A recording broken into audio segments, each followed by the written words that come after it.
Assalamualaikum warahmatullahi wabarakatuh. Ashama harka foonii akkam jirtan dhaggeeffattoonni YouTube channel Sof Umar. Bakkuma jirtanitti nageenyi kan koo kan jaalalaa fi kan kabajaa isin haa dhaqqabu jecha viidiyoo keenya kanarraa keessatti artificial intelligence itti fayyadamtanii akkamitti qarshii hojjechuu akka dandeessan isiniin dhaqqaba. Kanaan dura waa'ee artificial intelligence barnoota bal'aa isiniif kenneetiin jira.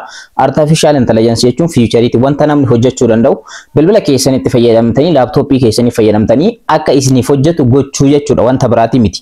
Fakkeenyaaf viidiyoo kana waraabaatiin jira. Viidiyoo kana waraabuu kiyya irraa sagaleedhaan qofa viidiyoo tana waraabee ergasii immoo imeejii kan itti galchuudhaan gara viidiyootti jijjiirachuu ni danda'a. So kanarraa immoo YouTube irratti, TikTok irratti bakka adda addaatti gallakkisuudhaan qarshii irraa hojjechuu ni danda'a jechuudha. So viidiyoo kana keessatti gabaabinumatti kan ilaallu akkamitti artificial intelligence irraa qarshii argachuu dandeessan. Akkanumallee barattootaaf artificial intelligence itti fayyadamtanii akkamitti barnoota barachuu dandeessan kan jedhu ni ilaalla.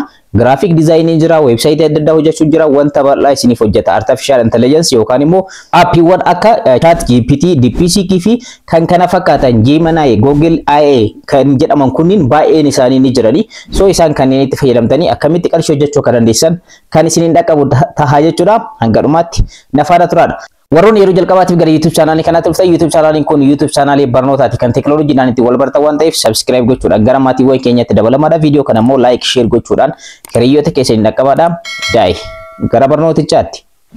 Egaa duraan dursee kan isiniin dhaqqabu akkaataa itti chat GPT ta'uu danda'a, DeepSeek ta'uu danda'a, akkanumallee Gemini kan jedhamu ni jira, Google AI ni jira. Isaan kanneenii fi kan kana fakkaatanii fayyadamtanii akkamitti gara qarshiitti jijjiirachuu dandeessan. Isaan kanneenitti artificial intelligence yookaan AI dhaan kan hojjetan, artificial intelligence kanaan kan hojjetan applicationota kanneenitti fayyadamtanii akkamitti gara qarshiitti jijjiirachuu dandeessan kan jedhu isiniin dhaqqabu.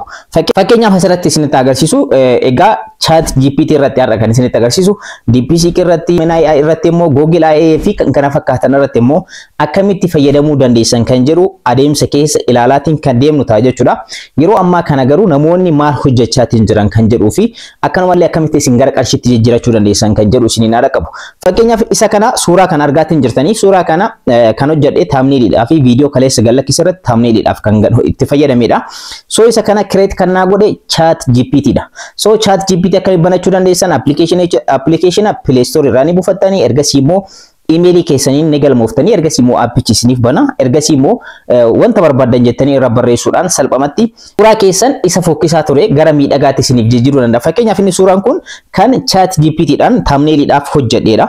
Egaa suuraa keessanillee egaa Photoshop deemtanii yookaan immoo mana fotoodhaa deemtanii suuraa ka'uun isin barbaachisu direct suuraa keessan ka'uudhaan suuraa keessan chat GPT dhaaf ni kennitanii ergasii immoo chat GPT'n suuraa qulqullina qabu kan bifa professional ta'een gara bilbila keessanitti isiniif fida gara laaptooppii keessanitti yookaan kompiitara keessanitti jechuudha. So kana akkaataa ittiin hojjechuu dandeessan adeemsaan kutaa kutaadhaan kan wajjin ilaallu ta'a jechuudha. Har'a kan isinitti agarsiisuu barbaadu akkaataa ittiin namoonni qarshii irraa ittiin hojjetaa jiran isinitti agarsiisuudha kan barbaadu jechuudha. So suuraa asirratti argartan kana create kan naaf godhe chat GPT dha. So chat GPT akkamitti fayyadamtan jedhu boodarra ni ilaalla. So suuraan kun kan ture jechuudha. Inni sirriidha. Suuraan sirriidha isa kanadha. Isa asirratti argartan kanadha. So suuraa kanatti jijjiirame jechuudha. So chat GPT'n warroota kanaan dura Photoshop hojjechaa turan mana fotoodhaa qabaniif egaa effektii bal'aa uumaatiin jira. Namoonni akkasii immoo dhiifama naaf godhaa viidiyoo kana yeroo jedhu. So viidiyoo qulqullina hin qabne bifa miidhagaa ta'een Photoshop ajaa'ibaatiin edit godhe chat GPT'n isiniif qopheessee isiniif kenna. Isa kana isin immoo loogoo ta'uu danda'a, profile picture adda addaa, graphic design adda addaatiif hojjechuu dandeessan, graphic design adda addaa qopheessuu dandeessan, loogoo qopheeffachuu dandeessan, baanariiwwan adda addaatiin qopheeffachuu dandeessan, Photoshop hojjechuu dandeessan. So kana online irra teessanii mana keessan teessanii hojjechuu ni dandeessan jechuudha. Fakkeenyaaf suuraa qulqullina qabu tokko nama tokkoof dhiyeessuudhaan akka Photoshop ofii keessanii hojjettanii direct namoonni isin biratti akka galmaan gochuudhaan irraa fayyadamuu dandeessan, loogoo adda addaa, baanarii adda addaa hojjechuu dandeessan jechuudha. So kana akkamitti hojjechuu dandeessan baay'ee isaa kan hojjechaatiin jiru chat GPT itti fayyadameeti. So isinillee chat GPT kanatti akka fayyadamtan abdiin qaba jechuudha. So hedduu tokko salphaadha. Egaa kana qofaa miti viidiyoowwan adda addaallee hojjechuudhaan namoonni akkaataa ajaa'ibaatitti YouTube isaanii irratti, TikTok irratti hojjechaatiin jiranii mee viidiyoo kana dhageeffadhaa. Addunyaan jijjiiramaa jirti. Akka barbaadanitti nutti fayyadamaa jiru. Dammaqaa yaa saba. Hin gowwoomina. Anumtuu kun nama miti AI'dha. Nuyi nama miti. Nuti miti. Ta'uu hin dandeenyu. Nuti AI'dha. Dhiironni baay'een maaliif dubara hudduu guddaa qabdu jaalatu? Warri dhiiraa comment godha. Egaa video kana akkuma dhaggeeffattan jechuudha. Video kana keessatti namni haasa'u tokko illee jiru artificial intelligence dhaan kan haasa'amaatiin jiru. Egaa namoonni sagalee ni kennanii fi yookaan barreeffama ni kennanii fi ergasii immoo suuraa ni filatanii fi ergasii immoo artificial intelligence kun aappiiwwan kunniin video qulqullina qabu ni dhiyeessaaf jechuudha. Isa kana YouTube isaanii irra gallakkisuudhaan akkanumallee TikTok irratti social media irra gallakkisuudhaan viral illee ni ta'a. Mee fakkeenyaaf gara YouTube itti deemnee maal akka fakkaatan isaan kunniin akkamitti ilaalamaa akka jiran wanta tokko isiniin haadha qabu. So asirratti deemnee maal jennee search goona jechuudha. AI videos jennee search goonee salphamatti YouTube irratti jechuudha search goona. Ergasii immoo videoowwan isinii dhufanii ilaalla jechuudha. Videoowwan asirratti argaatan kan argaatiin jirtanii videoowwan kunniin hundi isaaniiyyuu namoota baay'eedhaan kan daawwatamanidha. So isaan kunniin kan hojjetamanii namaan osoo hin taane artificial intelligence kanatti fayyadamuudhaan namni create godhe. So akka kan koo kanatti asirra baheetiin haasa'uu osoo hin taane artificial intelligence dhaaf suuraa tokko naaf qopheessini jedhaan. Ergasii immoo isa san barreeffama kennee fi gara viidiyootti na jijjiirini jedhaani. Ergasii immoo videoowwan akkana qopheessaa jettiin jira jechuudha. Amma fakkeenyaaf isa kana yoo ilaaltan daa'imaadha akkuma asirratti argartan beebiidha. So kanaasaa jiru jechuudha. So haala kanaan artificial intelligence itti fayyadamtanii videoowwan adda addaa qopheessuudhaan qarshii irraa hojjechuu ni dandeessan. An directii qofa isinitti mul'isa. Isin garuu hojii keessan bal'aa hojjechuudhaan irraa fayyadamaadha. Directiidhaan isinitti agarsiisuudhaaf barbaada jechuudha. So suuraawwan asirratti kanneen illee ilaaluu dandeessan. Diraamaawwan adda addaa, faniiwwan adda addaa isa kana amma asirratti ilaaluu dandeessanii. So diraamaadha akkuma asirratti argartan inni kun.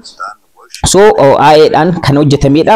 Yeroo muraasa keessatti nama baay'eedhaan kan daawwatamedha jechuudha. So chaanaloonni akkanaallee baay'ataatiin jiran nama miiliyoonaan argachaatiin jiranii. So isin teessanii bilbila keessan qofatti fayyadamuudhaan hojii akkanaa hojjechuu ni dandeessanii. Egaa YouTube chaanaliin kan koo immoo Oromoo AI kan jedhamu videoowwan akkanaa kan ammaan booda isin hojjechuu ni eegala. Artificial intelligence itti fayyadamnee videoowwan akkasii isiniif hojjanna isiniif gallakkisna jechuudha. Diraamaawwan adda addaa wantoota adda addaa jechuudha artificial intelligence dhaan kan hojjetaman.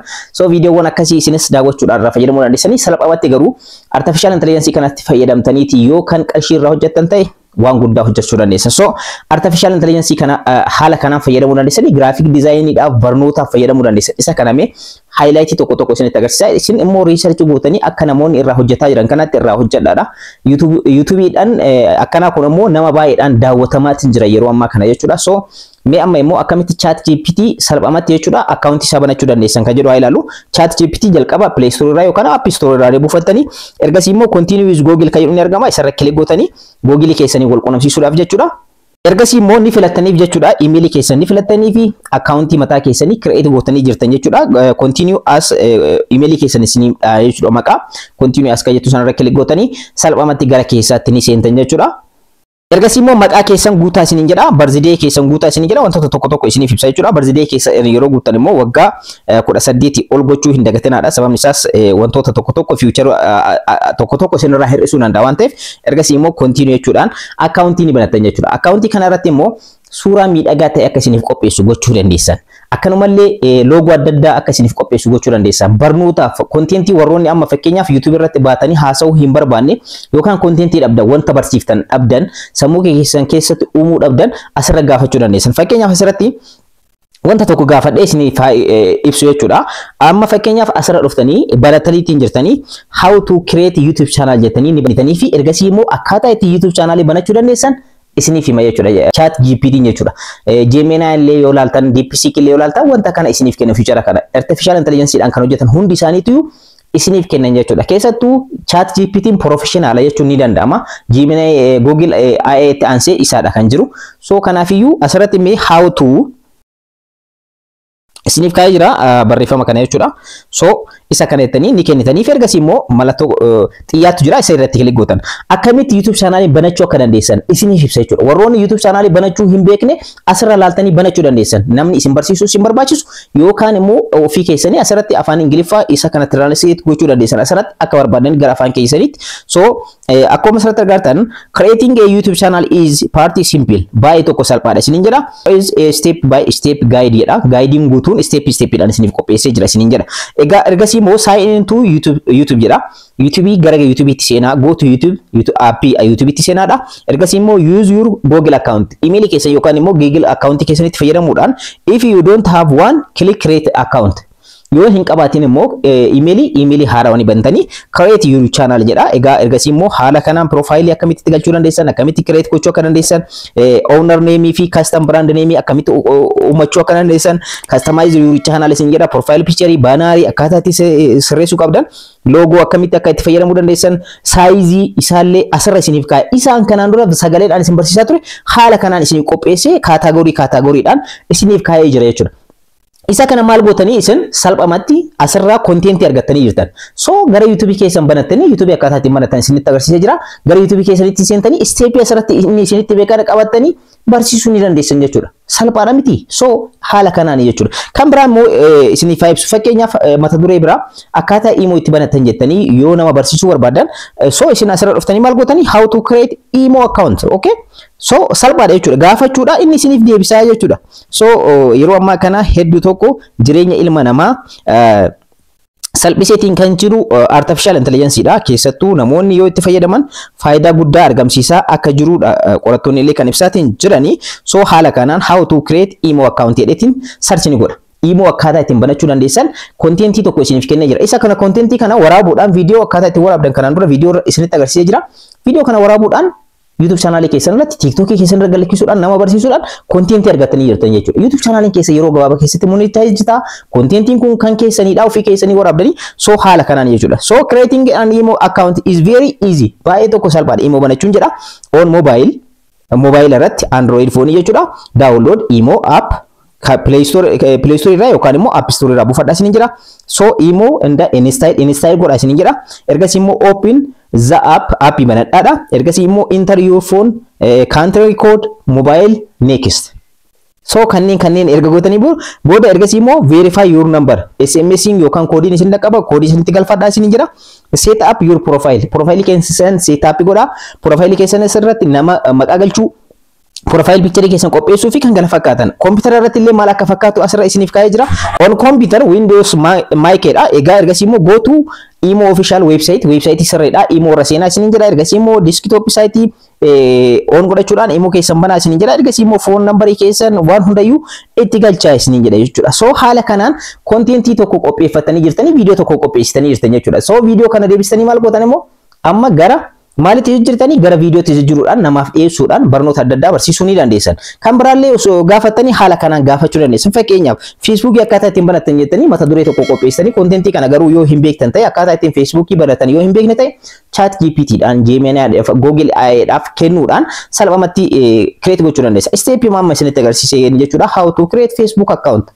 Bakka kana qofa gaafattan. Ergasii amma akkamitti Facebook account banachuu akka dandeessan step-dhaan akka nama gaafadhe kanatti isiniif qopheessa. Kana qofaa miti dhaggeeffattoota koo footoo adda addaa Photoshop adda addaa hojjechuu ni dandeessanii suuraa keessan bifa miidhagaa ta'een akka Photoshopitti mana Photoshopii deemuun suuraa ka'uun isin barbaachisu ammaan booda. So ofii keessanii Photoshopii sana hojjechuudhaan ChatGPT akka isiniif hojjetu gochuu dandeessan. So haala kanaan qarshii irraa hojjechuu dandeessanii gama baay'ee qaba. Logo akkamitti irraa hojjechuu akka dandeessan step-dhaan wantoota jiran immoo ammaan booda direct keessa seennee isinitti agarsiisa jechuudha. Egaa YouTube channel mataa keessanii baratanii haala kanaan kontentii akka isiniif qopheessu wanta isin irratti hojjettan akka isiniif qopheessu ChatGPT-dhaaf kennitanii ergasii immoo firii argachuu dandeessan.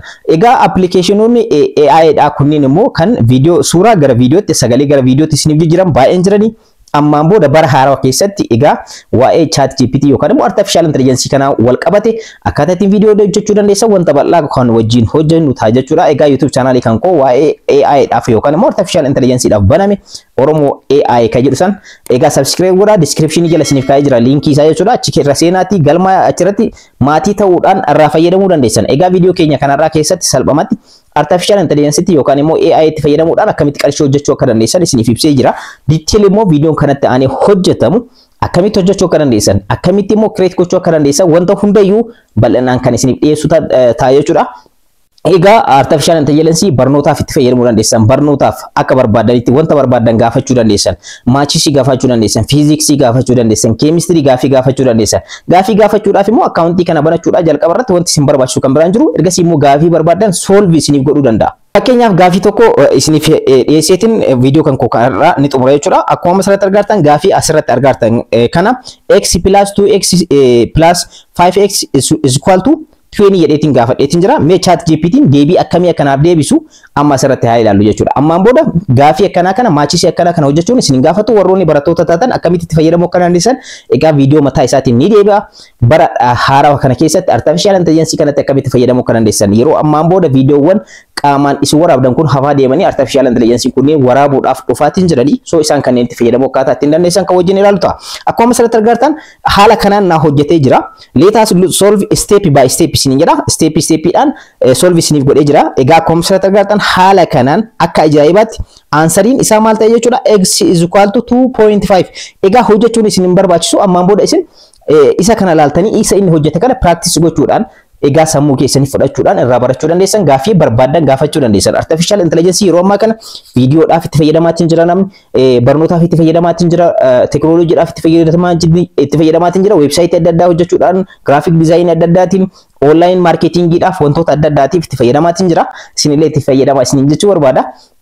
Egaa bara haarawaa irratti immoo bara haarawaa siinuudhaaf guyyoota muraasatu hafe egaa bara haarawaatti immoo waa'ee artificial intelligence guutumaan guututti kan wajjin barachaati waliin deemnu ta'a akkaataa ittiin gara qarshiitti jijjiirachuu dandeessan waan hundayyuu ni ilaalla jechuudha. Viidiyoo kan koo kanarraa asirratti xumureetiin jira. Yeroo biraa viidiyoo biraatti walitti deebina hanga sitti nagaan naa tura isiniin jecha warra YouTube chaanaalii kanaaf haarawaa taatan subscribe like share gochuun irraanfatinaadha. Yeroo biraa viidiyoo biraatti wal argina nagaan naa tura.